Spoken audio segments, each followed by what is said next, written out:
In a recent video, I spoke about how your orgasmic energy can be used for manifestation and for full body energetic orgasms alike, all without physical stimulation.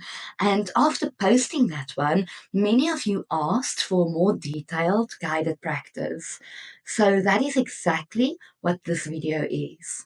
We are going to go straight into the how, into exactly what to do and what to focus on and how to actually feel that energy move through your body. So, just to be clear, there's very little difference between what some traditions call a full body energetic orgasm and what others then describe as the rising of kundalini energy through the body. They are often the same thing, the same current, just described through different languages. This video is made as a follow-up to the original video, and I've dropped the link in the description below if you want to watch that one first. But for now, let's get into the practice directly. To begin with this practice, you need to create the right conditions for energy to be able to move freely through your body. That means that your body has to be relaxed, but at the same time alert. It has to be grounded, yet not collapsed. You can achieve this by sitting upright on a chair or a cushion with your spine straight, or alternatively by lying down if that helps you to feel more at ease. What matters most is that your spine is supported and that your body actually feels safe enough to let go of unnecessary tension and stress. Once you are in that position, your optimal position, close your eyes and bring your attention inward. Start by noticing your breath, not changing it yet, just observing it, observing how it flows. Then begin to deepen it. You can do this by inhaling slowly through the nose, letting your belly rise, and then exhaling through the mouth with a soft release. Your breath should feel natural. It should never feel forced at this stage. Think slow, steady, and smooth breaths. This act alone starts to shift your nervous system out of survival mode and into a state where energy can actually circulate through your body.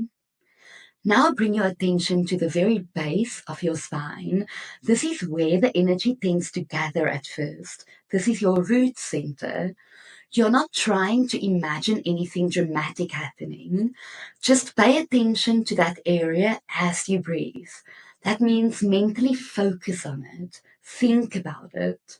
Some people might feel warmth or tingling right away, and for others it might start subtly. All of these things are fine because you are not trying to make something happen yet. You are simply creating the conditions for something to happen. And if your mind starts to actually wander during this process, just bring it back to the sensation of your breath and to the base of your spine. That's always going to be your anchor. The only goal in this phase is to get your awareness anchored into your body and to get your breath working for you instead of against you. Without these things, nothing else will happen. Keep your focus low in your body. Keep breathing, and we'll move into how to start building the energy, the current, and the wave that will follow. Once your body is grounded and your breath is steady, the next step is to start building the energy.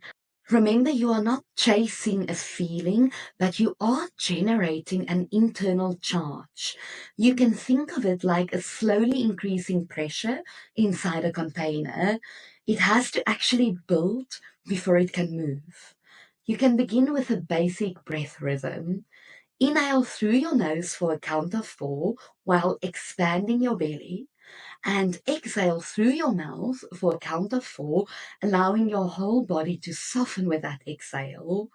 You can do this for at least 1 to 2 minutes until your breath feels natural, smooth, and consistent. Now shift your attention to the base of your spine, the root center. And on each inhale, imagine drawing energy up from the base of your spine to the mid-back or heart level. You don't need a dramatic visualization at this point. Just feel a subtle rising line along your spine. And on each exhale, relax, but keep your attention fixed on the last point that your energy reached in your body. Do not imagine it flowing back down. Remember, you are building it in stages, and the energy must stay contained at all times. If after several breaths the energy feels dull or unresponsive, bring in the physical technique. On the next inhale, gently engage in Mula Bandha. That's a subtle contraction of the perineum, the muscles between your genitals and your anus. At the same time, draw your lower belly inward and slightly upward. Not a full abdominal lock, just a soft internal lift. This action does two things. Firstly, it stimulates the root center where your energy is stored, but often it lies stagnant at the center. And secondly, it creates upward pressure, helping energy to rise along your spinal column. You can use these physical engagements only on every second or perhaps every third breath. Use just enough to activate your current that already lives inside of you. On an inhale, contract Mula Bandha and engage your lower belly. Draw energy from the base to your heart center. And then on your exhale, relax fully, but do not drop your attention. Hold it steady at the highest point that the energy reached at the exhale. You can repeat the cycle for 3 to 5 minutes. Your cues are going to be your sensation, which might be subtle heat or tingling, a wave of pressure, perhaps emotion surfacing, or a sense of internal movement. These are all signs that your energy is actually activating. Once you feel a distinct wave forming, and believe me, you will feel it, rising up from your pelvis into your chest or even higher, you can stop using physical contractions. At that point, your job is simply to track and to guide the movement with breath and with awareness. Remember that this is the beginning of the full body energetic wave or kundalini experience. From here, the practice shifts to consciously directing that wave upward into the heart and then into the throat and into the higher centers of awareness. Once your energy begins to stir, even if it is faintly, you need to treat it like a flame. If you rush it, it will die, and if you ignore it, it will fade. But if you stay present, if you keep feeding it gently with your breath and with attention, it will actually grow. Your focus now is to guide the energy from the very base of your spine up to your heart. And once it stabilizes there, direct it higher into your throat, to your third eye, and to your crown chakras. Each stage has a purpose. Each stage has a role in your transformation. And as such, each one must be worked with consciously and not merely skipped over. So let's break this down into actual steps that you can follow. Your first step will be to direct the energy from your root point to your heart chakra, building the emotional energetic engine. You should already feel subtle energy rising from your root chakra. If you cannot feel this energy, return to the previous part and re-engage the Mula Bandha and lower belly with breath. But assuming that you have built that initial wave, your first destination is going to be your heart center. With your inhalation, inhale your energy from the base of your spine and draw the energy up the spinal column, past your sacrum into the lower back, then to your mid back, and up to the center of your chest, just behind your sternum. You can use 4 to 6 counts of breath for the inhalation. Make it slow and steady. If it helps you at all, visualize or actually feel the energy as a subtle vertical line rising in the spine. On your exhalation, keep the energy where it landed. Don't let it drop. Let your body soften here, but keep your awareness anchored to the point where the energy has risen to your chest. Repeat this breath cycle for 5 to 10 rounds or until you begin to feel any of the following physical signs: a tingling or a warmth in your chest, pressure or pulsing just behind your breastbone, your sternum, any emotional release such as crying, laughing, or even your chest trembling. These are all valid signs that the heart center is actually being activated with your energy. So why the heart center? Because your heart center is the gateway between your lower and higher centers. It transforms raw energy into something that your nervous system can actually process. If you skip this step, if you skip the heart, you either overload the head or you crash the energy downward. And remember, it's never supposed to travel downward here, only upwards. So this step simply cannot be bypassed. Your second step will be to direct your energy from your heart to your throat center. This is from feeling to actual expression.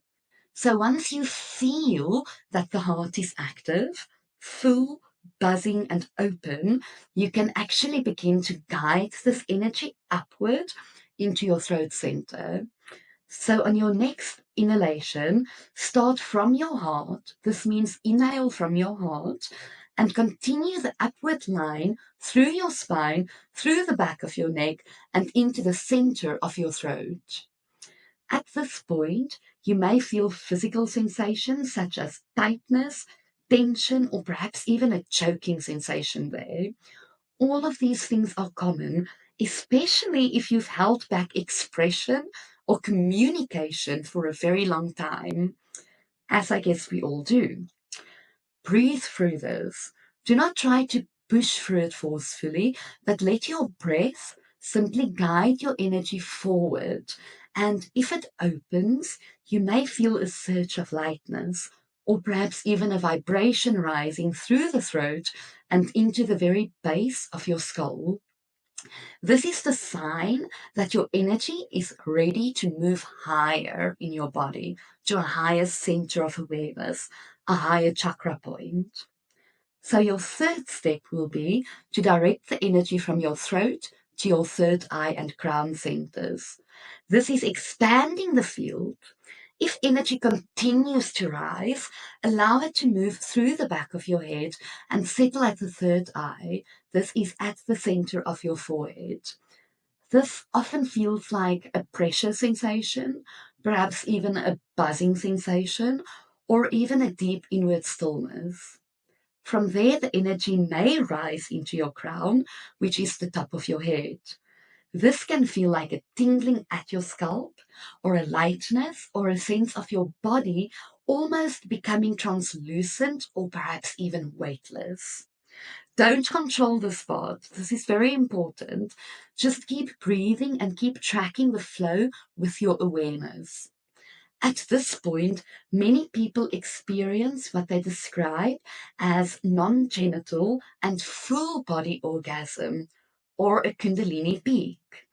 This is waves of energy that moves through your entire body. This might accompany things such as involuntary tremors, deep emotional surges, or expanded stillness. Perhaps also a sense of dissolving into presence or bliss.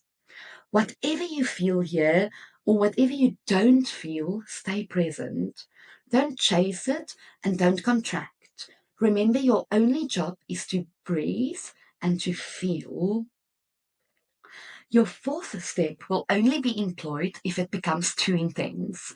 So if the entire energetic experience becomes too strong, stop directing it upward if this happens and bring your focus back to your heart center.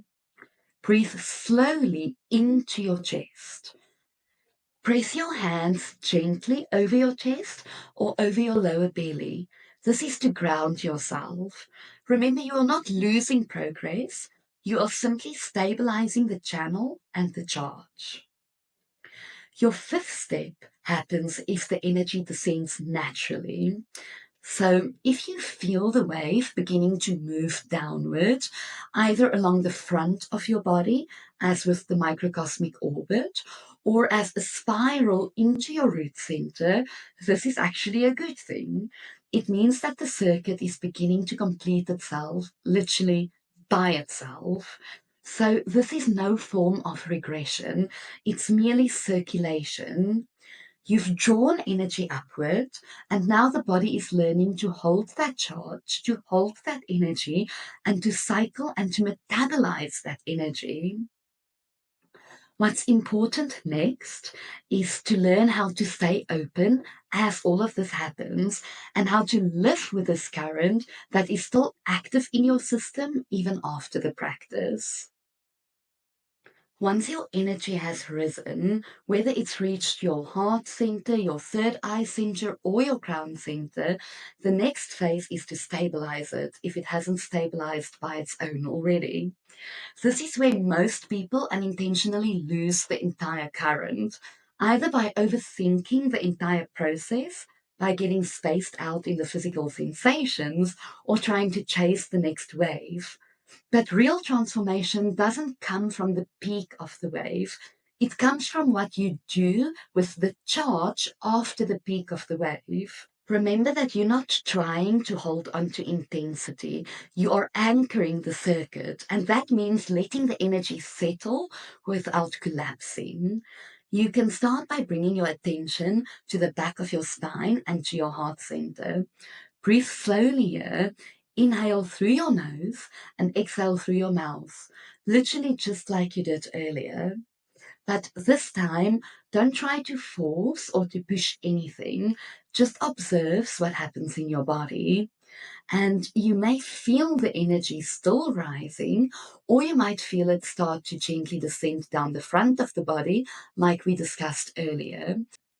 This descending loop of energy is part of what many traditions call the microcosmic orbit. This is when energy rises up the spine and returns down the front of the body, completing a full circuit.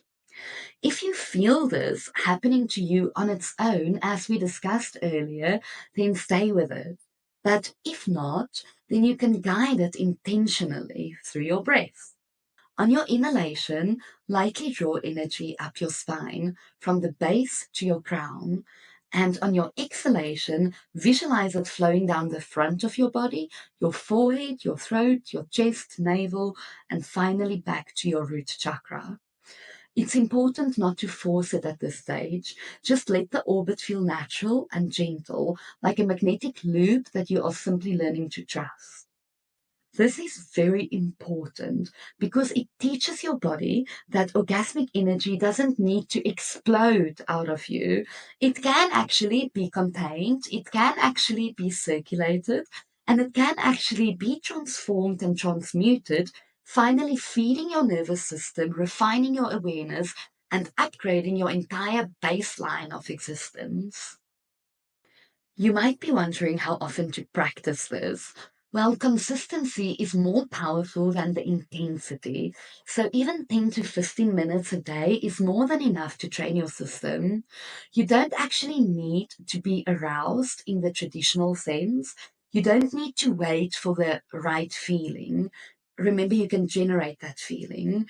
In fact, the real power of this practice lies in learning to generate charge from stillness. And the best time to practice this is usually early morning, just before any outside stimulation, or before you go to bed when your subconscious is most open. These windows are naturally quieter, and thus it makes it easier to track internal movement. You may also decide to work within the lunar cycle. You can amplify your results by working with the moon's phases. Remember that these aren't superstitions, but they reflect the natural electromagnetic shifts that affect your energy field and your body rhythms. The new moon to the first quarter is excellent for building internal charge. What you initiate here will grow with the waxing moon. The full moon, on the other hand, is ideal for peak energetic states and also emotional release. But be cautious here because it can also heighten unresolved blocks. Thus, it is important to stay grounded. The waning moon is best for integration and for reflection. Don't try to force energy upwards here unless you've built the stamina and the sensitivity to be able to handle it.